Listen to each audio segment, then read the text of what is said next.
Hey, ¿qué tal amigos? ¿Cómo están? Yo soy Mike, este es mi canal y también está la sección llamada Terror, Suspenso y Misterio. Y el día de hoy hablaremos de las películas de terror basadas en hechos reales, así que comencemos. Número 6. Masacre en Texas. Masacre en Texas fue una película de terror protagonizada por el asesino en serie Leatherface, el cual hacía máscaras y otras cosas con piel humana. Edward Theodore Gein fue uno de los asesinos en serie más brutales en los Estados Unidos. Únicamente se le probaron dos asesinatos, los de Mary Hogan y Bernice Worden, pero debido a su afición a conservar cadáveres, tanto de sus víctimas como los que desterraba, y a fabricar con ellos mobiliarios y ropa, los agentes de policía que investigaban la desaparición del 16 de noviembre de 1957 de Bernice Worden, empleada de una ferretería de Plainfield, en Wisconsin, sospecharon de que Ed estaba envuelto en el caso. Cuando entraron en su casa, encontraron el cuerpo de Worden, colgado de los tobillos, decapitado y abierto en el torso.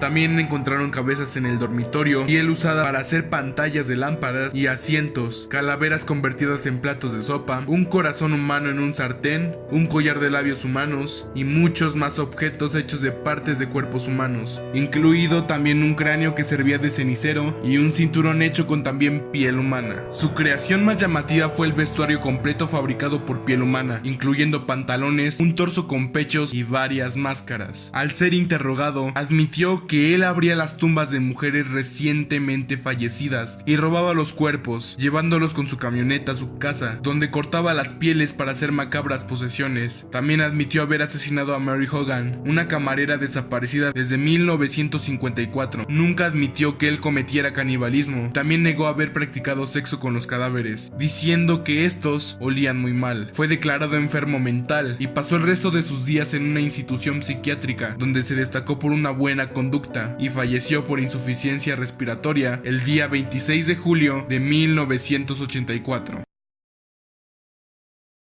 Número 5. Annabelle. La dueña de la muñeca se llama Donna y es una enfermera que compartía un departamento pequeñito con otra chica, Angie, en 1970. Cuando recibió la muñeca, la colocó sobre su cama, pero comenzó a notar que esta cambiaba de posiciones. La encontraba cruzando una pierna o acostada de lado. Se comenzaron a asustar cuando encontraron a la muñeca hincada, pues a diferencia de lo que vemos en las películas del Conjuro, la Annabelle real es de trapo y es imposible acomodarla en esta posición. Las cosas comenzaron a empeorar. Las chicas encontraron notas escritas en un tipo de papel que no tenían en casa. Los mensajes decían como "ayúdenme" o "ayuda a Louis".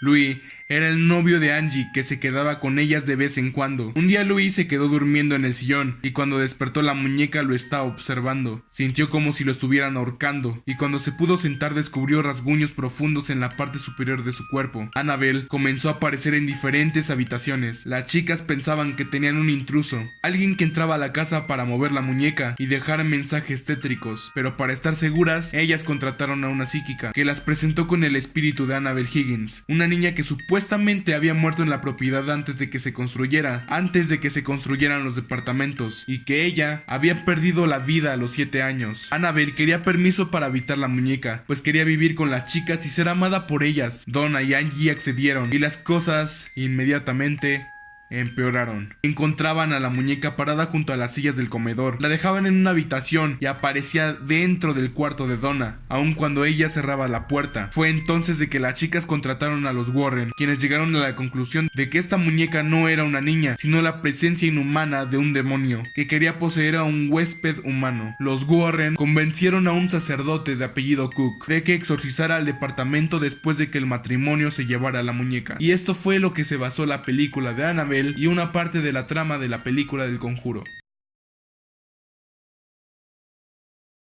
Número 4. Chucky, el muñeco diabólico. Hace muchos años, un niño llamado Robert recibió un muñeco hecho a mano por una de sus sirvientas, la cual decía practicaba brujería. Con el paso del tiempo, se dieron cuenta de que el muñeco no solo era un juguete, sino que era un muñeco con vida propia, a quien el niño decidió llamarlo como él, Robert. En cambio, desde ese momento, el niño pidió a todos que lo llamaran Eugene. Después de que el muñeco llegara a la casa, comenzaron a suceder fenómenos paranormales. Las cosas volaban y se estrellaban contra la pared. El niño decía decía que era el muñeco, pero cuando Eugene creció se convirtió en un pintor, el cual siempre pintaba los cuadros a solas con Robert, el muñeco, y siempre atribuía su talento a Robert. Después de que Eugene muriera, el muñeco pasó a manos de los nuevos propietarios de la casa, quienes tenían una hija de 10 años, la cual al principio estaba completamente fascinada con Robert, hasta que un día Robert trató de matarla. Actualmente, Robert es exhibido en un museo de Florida, pero según cuentan que todo aquel que quiera una foto con él tiene que pedirle permiso antes de hacerlo, porque si no pueden suceder cosas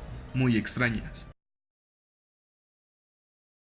Igualmente que la anterior, esta película aterró a muchas generaciones y a miles de niños. Esta es la historia de John Wayne Gacy, más conocido como Pogo el payaso, un asesino en serie que conmocionó a los Estados Unidos durante los años 70. Gacy, que no tuvo una juventud precisamente agradable, fue arrestado y condenado por matar a 33 personas. Como indican, todas sus víctimas fueron adolescentes a los que solía conocer en las fiestas para las que trabajaba como payaso animador. Tras abandonar con su esposa su hogar natal, decide mudarse con ella a Iowa, donde cometió ahí sus primeros abusos a menores, entre 1967 y 1968. Al final dio a parar a prisión, aunque solo permaneció entre rejas 10 días. El terror, sin embargo, no comenzaría hasta 1972, año en el que cometió su primer asesinato, un adolescente al que violó y apuñaló, pero el payaso asesino todavía no había mostrado su verdadero rostro. Esto sucedió poco después, cuando comenzó a trabajar para animar fiestas infantiles, de tez blanca, amplia frente calva y pelo rojo. La forma de Pennywise estaba más definida que nunca. En el fondo, por su parte, tal vez sea más maligno que el del personaje de la novela. Hasta 1978 cometió sus fechorías, imponentemente bajo el nombre del terrible payaso. Una de las pocas personas que consiguió escapar con vida de Gacy acabó con secuelas de por vida, entre otras, un hígado destrozado por el efecto del cloroformo o los recuerdos de las violaciones a las que lo sometió Pogo el payaso. Gacy fue detenido en 1978, acusado de 33 asesinatos y condena a pena de muerte. Murió en 1994 mediante una inyección letal, y sus últimas palabras fueron las siguientes: matarme no hará que regrese a ninguna de las víctimas, el Estado me está asesinando, bésenme el culo, nunca sabrán dónde están los otros.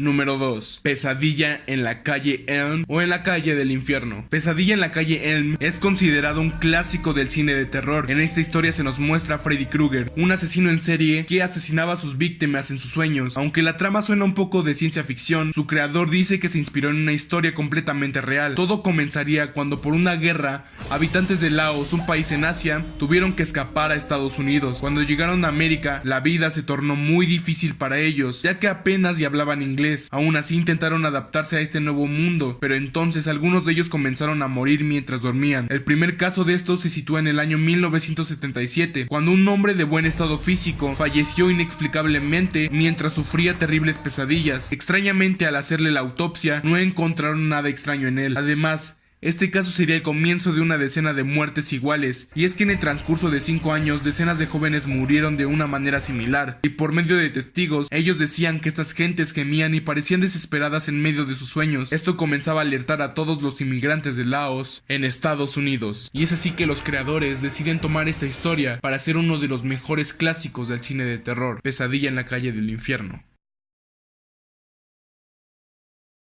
Número 1. El exorcista. El exorcista tiene detrás un caso real, un caso de exorcismo con características similares y que sería publicado en agosto de 1949 en The Washington Post. Ahí comienza la historia de lo que sería la novela de William Peter Blatty y el posterior guión cinematográfico. El diario español ABC recuerda la historia del llamado caso Mannheim, la historia de un niño de 14 años, residente de Mount Rainier. Según explica, todo comienza cuando el menor Robbie escuchó unos ruidos en el sótano, buscó por toda la casa y comenzó a ver cosas extrañas. Una representación de Jesús en el cuarto de la abuela se torció y se empezó a mover como si alguien golpeara la pared desde atrás. 11 días después de aquel extraño suceso, falleció una tía muy querida por Robbie, que era aficionada del juego de la Ouija. El propio niño también lo era, explica el reportaje. Después de esta vivencia, comenzaron los fenómenos paranormales. El colchón de la cama de Robbie se movía de forma violenta en plena noche. Los golpes desde el sótano eran constantes. Un olor a excremento inundaba todo